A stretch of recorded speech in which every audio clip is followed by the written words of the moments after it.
Video के thumbnail को देख करके आप लोगों को पता चल ही गया होगा कि आज की इस वीडियो के अंदर हम किस चीज पे डिस्कस करने जा रहे हैं। बिल्कुल सही समझे हैं कि अब आप जापानीज में ग्रामर पैटर्न जो है उसको याद ना करके दिखाओ। आप में से बहुत सारे सब्सक्राइबर जो हैं, बहुत सारे स्टूडेंट जो है मुझसे हमेशा ये कहते हैं कि सेंसे हम याद कैसे करें, हमें ग्रामर पैटर्न्स याद नहीं होते, क्योंकि यहाँ पर ग्रामर पैटर्न जो है वो बहुत ही ज्यादा बल्क में है ना। याद करो, जैसे तैसे याद करो, फिर और कुछ पैटर्न्स आ जाते हैं। तो एक बार को वोकैब याद कर लेते हैं, क्योंकि वोकैब में तो समझ में आता है कि वो याद करनी पड़ेगी, कांजी भी समझ में आती है, लेकिन पैटर्न्स को हम कैसे याद करें और फिर याद करें तो उन्हें लंबे टाइम तक याद कैसे रखें। सो वेलकम फ्रेंड्स, आप सभी लोगों का मेरे चैनल पर बहुत बहुत स्वागत है। और आज की इस वीडियो के अंदर मैं आपके इन्हीं टाइप के जो क्वेश्चंस हैं, जो डाउट्स हैं, उनको सॉल्व करूंगा। उन्हें बताऊंगा कि आप किस तरीके से इस प्रॉब्लम से जो है छुटकारा पा सकते हैं। तो चलिए ज्यादा टाइम वेस्ट किए शुरू करते हैं हम आज की इस वीडियो को। तो अब हम आ गए हैं अपनी कंप्यूटर स्क्रीन पर। आप में से बहुत से लोग जो यहाँ पर मैं बताने जा रहा हूँ पैटर्न, इसको ऑब्वियसली पहले से जानते होंगे, लेकिन सही तरीके से आप अब जानोगे। तो मैं किस तरीके से याद करता हूँ चीज़ों को, किस तरीके से लंबे टाइम तक आप इन चीज़ों को रख पाओगे, वो सारी चीज़ मैं आपको डिटेल में बताऊंगा। और साथ ही साथ इस वीडियो के अंदर मैं आपको 5 ऐसे ग्रामर पैटर्न बता रहा हूँ, जिन पैटर्न को देखने के बाद, मैं कह रहा हूँ सिर्फ इस वीडियो को देखने के बाद, ये 5 पैटर्न आपसे कोई सोते हुए भी पूछेगा तब भी आप उनका जवाब दे दोगे। तो ये बहुत ही सिंपल तरीके से मैं आपको बताने जा रहा हूँ। सबसे पहले पैटर्न की तरफ हम देखते हैं। ये है हमारा ग्रामर का पैटर्न 1N1Y, यानी कि नाउन 1 1 नाउन 2 जा अरिमासन। यहाँ पर मैंने हिंदी में भी लिख रखा नहीं है। अब ये पैटर्न है क्या, जरा इसको समझ लेते हैं। आपको लग रहा होगा कि ये तो बहुत सिंपल सी चीज है, सेंस से पता नहीं क्या बता रहे हैं। एक बार ध्यान से देखो मैं बता क्या रहा हूँ इसके अंदर, क्योंकि बहुत सारे यहाँ पर जो स्टूडेंट्स रहते हैं उनके बहुत सारों के सवाल यहीं से आते हैं। तो देखो, सबसे पहले मैंने लिखा है यहाँ पे कारेवा खाइशाइन this, he is an employ. तो नाउन 1 जो है वो कारे है सबसे पहले हमने सब्जेक्ट में, ठीक है, और दूसरा नाउन जो है वो खाइशाइन। तो नाउन 1 जो है नाउन 2 जो है उसे नाउन 1 बताता है कि नाउन 2 जो है वो ये है, ठीक है। तो इसके अंदर दे रखा है ही इज एन एम्प्लॉय। अब इसका जब हम नेगेटिव बनाते हैं तो आपने बहुत सिंपल सी चीज सीख रखी है, वो है कारेवा खाइशाइंजा अरिमासेन। एक और वर्ड आता है यहाँ पे देवा अरिमासेन, और यहीं से क्वेश्चन है। बहुत सारे स्टूडेंट मुझसे यही पूछते हैं कि सेंसे जा अरिमासेन देवा अरिमासेन में क्या डिफरेंस है। तो देखो, मैं आपको एक डिफरेंस भी क्लियर कर देता हूँ, साथ ही साथ ये पैटर्न भी आपको बहुत अच्छे से समझा देता हूँ। जा अरिमासेन सिंपली नेगेटिव फॉर्म होती है, ठीक है, सिंपल सेंटेंस की नेगेटिव फॉर्म होती है। पहली चीज तो ये आपको ध्यान रख ली। दूसरी चीज आपको ये ध्यान रखनी है, जा अरिमासेन दे अरिमासेन में थोड़ा सा डिफरेंस है। आप हर जगह जा अरिमासेन या देवा अरिमासेन नहीं लगा सकते। कुछ आपको चीजें ध्यान रखनी जरूरी है, जैसे कि आप राइट साइड में टेबल में देखोगे ऊपर, जा अरिमासेन एक नेगेटिव में बोलने वाला इनफॉर्मल वे है। यानी कि जा अरिमासेन आप किसी सेकंड पर्सन के लिए तब बोल सकते हो, या तो वो आपका फ्रेंड हो या आप उसे बहुत अच्छे से जानते हो, तो आप जा अरिमासेन लगाओगे बेझिझक। सेकंड देवा अरिमासेन जो है वो नेगेटिव का फॉर्मल वे है, नेगेटिव में फॉर्मल वे है, ठीक है, देवा अरिमासेन लगाना जो है। तो ये अब हम यूज करते हैं इसे स्पीकिंग एंड राइटिंग, बहुत प्लेसेस पर हम इसे यूज करते हैं, दोनों जगह पे हम यूज करते हैं देवा अरिमासेन। यानी कि जब आप किसी ऐसे पर्सन से बात कर रहे हो जिसको आप जानते नहीं हो या फिर कोई आपसे सीनियर है, तो उसको फॉर्मल वे में आप देवा अरिमासेन यूज करोगे, ठीक है। जैसे सपोज आप किसी को जानते नहीं हो या आप कहो कि वो ऐसा नहीं है, जैसे कि suppose he is not an employ, वो एक एम्प्लॉय नहीं है, तो आप बोलोगे कारेवा खाइशाइन देवा अरिमासेन। समझ में आ गई चीज। बहुत ही सिंपल पैटर्न था, नहीं है नेगेटिव में, हमने इस तरीके से बता दिया। मुझे नहीं लगता इसके अंदर याद करने की कोई चीज है, बहुत सिंपल सी चीज है, आप एक बार में इसको आपको क्लियर हो गई होगी। अच्छा, सेकंड पैटर्न अब देखना है हमें। सेकंड पैटर्न में क्या बता रहा हूं आपको। सेकंड पैटर्न है नाउन पर्सन नी आगेमास एटसेट्रा, ठीक है। तो नाउन पर्सन नी आगेमास मतलब सब्जेक्ट में जो नाउन होगा, पर्सन होगा स्पेशली, उसके साथ नी पार्टिकल लगा के आगेमास, जिसका मतलब होता है देना, गिव, ठीक है। तो इसके अंदर 3 वर्ब्स काम करेगी इस पैटर्न में स्पेशली। सबसे पहले आगेमास, फिर है काशिमास और ओशियमास। मैंने हिंदी में भी लिख रखा है देना, पढ़ाना, उधार देना, ठीक है। अब देखो कैसे। फर्स्ट एग्जांपल है वाताशी वा तोमोदाची नी ओकाने ओ खाशिमाशिता, I lent some money to my friend. मैंने अपने दोस्त को कुछ पैसे उधार दिए, ठीक है। तो अब आपको ये पैटर्न याद कैसे करना वो मैं बता रहा हूं। देखो, पर्सन नी आगेमास पैटर्न ये है। अब इसको याद कैसे करना है, याद करने का सिंपल सा तरीका है, आप इस सेंटेंस को याद कर लो। कि मैंने अपने दोस्त को पैसे दिए। जापानीज में इसे क्या बोलते हैं, ये कौन सा पैटर्न है? तो वाताशी वा तोमोदाची नि ओकाने ओ खाशिमाशिता, तोमोदाची नि ओकाने ओ खाशिमाशिता। तो यहाँ पर देने का सेंस है किसको दिए, फ्रेंड को दिए, ठीक है। तो तोमोदाची नी पार्टिकल आएगा। तो ये एक पैटर्न है, आपको इस सेंटेंस के थ्रू याद रखना है कि मैंने अपने दोस्त को पैसे दिए। ये वाला पैटर्न आपको याद हो जाएगा। अब एक दूसरा सेंटेंस बता रहा हूं जिससे ये पैटर्न आपको इस दूसरे सेंटेंस के एग्जाम्पल से भी याद रहेगा।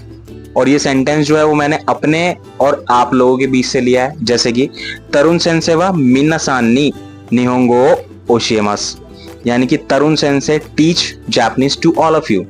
मैं आप सभी लोगों को जापानीज पढ़ाता हूँ, ठीक है। तो किसे पढ़ा रहा हूं, आपको पढ़ा रहा हूं। तो इसलिए मीनासान नी, जिस पर्सन को हम कोई चीज दे रहे हैं उसके साथ नी पार्टिकल लगता है। इस पैटर्न का जो मेन पर्पस है, इतना समझ में आ गया। आगे मस मैंने नहीं लगाया क्योंकि बहुत सिंपल है।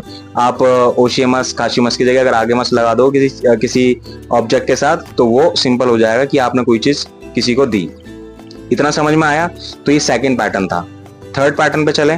थर्ड पैटर्न है आपका नाउन, टूल, दे, टूल और मीन दे, फिर लास्ट वर्ब। अब इसको भी मैंने हिंदी में लिख रखा है से और में। सबसे ज्यादा सेंस इसी वर्ड का आता है, से या मैं का। कैसे देखें, तीन तरीके के यूजेस हैं यहाँ पर दे पार्टिकल लगा करके सेंटेंस में। तो पहला है टूल, मतलब आपने कोई चीज आप किसी टूल के थ्रू कर रहे हो, या फिर कोई मीन या कोई माध्यम के थ्रू कर रहे हो, ठीक है। तो जैसे कि पहला एग्जांपल दे रहा, निहोंगो दे नोटो ओ खाकीमास, I will write a note in Japanese, ठीक है। जापानीज में लिख रहा हूं, तो जापानीज में लिख रहा हूं, ये जापानीज जो है ना ये माध्यम है, ठीक है, ये मीन है।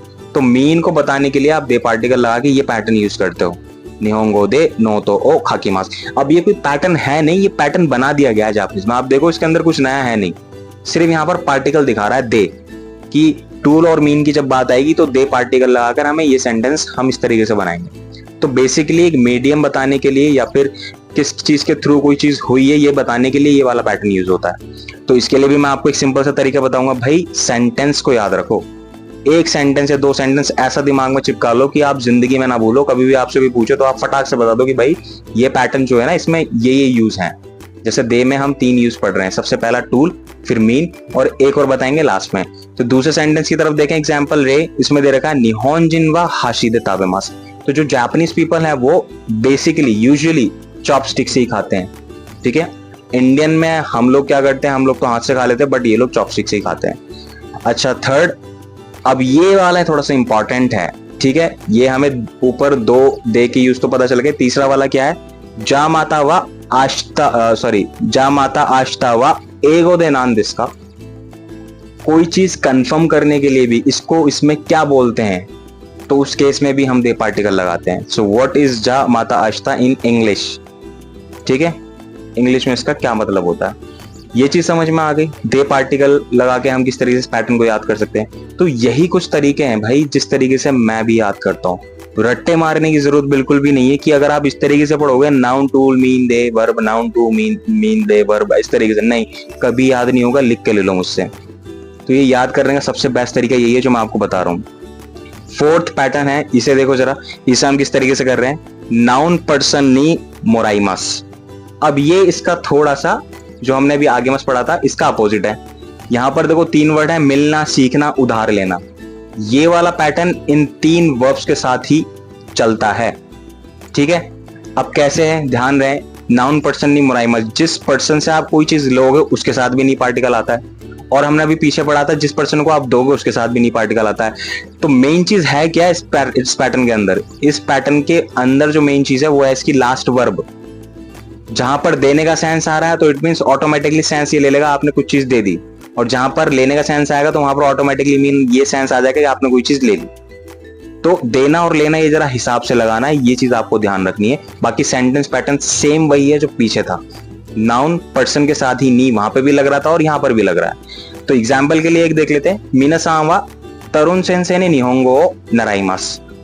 तो आप सभी लोग मुझसे जापानीज पढ़ रहे हो ना, ठीक है। पढ़ किससे रहे हो, मुझसे पढ़ रहे हो। तो जिसके थ्रू आपको कोई चीज मिल रही है उसके साथ नी पार्टिकल लगाते हैं। तो मीनासान वा तरुण सेंसेई ने निहोंगो ओ नराइमास। You all are learning Japanese from Tarun सेंसेई। सेकंड, वाताशिवा तोमोदाची ओ खाने ओ खारीमाश्ता। अब मैंने अपने दोस्त से पैसे जो है वो बोरो किए हैं। किसने करे हैं? मैंने किए ना। किससे करे हैं? अपने फ्रेंड से करे हैं। तो जिससे करे हैं तोमोदाची ओ खाने ओ खारीमाश्ता। समझ में आ गई चीज? मोराइमस का मैंने एग्जाम्पल नहीं दिया क्योंकि इसमें भी कोई चीज आप ले सकते हो। फॉर एग्जाम्पल जैसे कि वाताशिवा तोमोदाची कुरुमाओ खारीमाश्ता। मैंने अपने फ्रेंड से जो है गाड़ी जो है बोरो कर ली थोड़ी देर के लिए, कुछ भी इस तरीके का। तो इस तरीके से यूज होती हैं चीजें। आपको कुछ नहीं करना, बस बेसिकली एक एक टेंस आपको याद रखना है हर एक फॉर्मेट का। और ये कोई पैटर्न नहीं है, ये कोई पैटर्न है ही नहीं, इनको पैटर्न बना रखा है क्योंकि आप अभी स्टार्टिंग स्टेज में हो ना, तो आपको ये पैटर्न दिखा रखे हैं। पैटर्न तो वो होते हैं जैसे कि अभी हम एक और पढ़ेंगे इसके बाद, जस्ट नेक्स्ट इसके बाद आने वाला है, वो पैटर्न होता है। ये तो एक नॉर्मल एक सेंटेंस है, सेंटेंस के अंदर यूज होने वाले एक तरीके से प्रीपोजिशन टाइप हम कह सकते हैं, वो चीज है। अच्छा नेक्स्ट चलते हैं इसके बाद 5th पैटर्न पे। ये पैटर्न है, इसे हम पैटर्न बोलते हैं। इसको याद रखने की जरूरत आपको ज्यादा हो जाती है। अब यहाँ पर है नाउन 1 नाउन 2 योरी एडजेक्टिव 10। तो कोई नाउन 1 है, एक नाउन है, दूसरे नाउन की तुलना में ज्यादा एडजेक्टिव, मतलब यहाँ पर हमें उसकी विशेषता बतानी है कि वो इस नाउन की तुलना में ज्यादा अच्छा है, उस नाउन की तुलना में ज्यादा बड़ा है, छोटा है, जैसा भी है व्हाटएवर, वो हमें बताना होता है। तो रे फर्स्ट एग्जांपल है कोनो हेवा अनो हेया योरी चीसाई दिस। ये रूम उस रूम से छोटा है। याद कैसे करना है इस पैटर्न को? सिंपल सा एक फॉर्मूला यही है कि आप एक सेंटेंस पढ़ लो। कभी भी आपको तुलना करनी हो ना, तुलना वाला सेंटेंस पढ़ना है कि ये चीज की तुलना में ऐसी है, तो वहां पर योरी आएगा। ये चीज ध्यान रख लो। तो जैसे हिंदी में की तुलना में लिखा है ना, की तुलना में को आप इस वर्ड को ही आप योरी समझ लो कि योरी का मतलब होता है की तुलना में। और जब भी योरी आएगा तो किसी कहीं पर भी जापानीज में लिखा आ जाए तो इट मींस वहां पर तुलना हो रही, कंपैरिजन हो रही है। और आगे आपको एक चीज और कंफर्म करनी है कि अगर उसके अंदर एडजेक्टिव है तो पक्का यही है, फिर वो यही पैटर्न है। ठीक है। कोनो कबान व सोनो कबान योरी खारुई दिस। So this bag is lighter than that one. ये बैग जो है उस बैग की तुलना में हल्का है।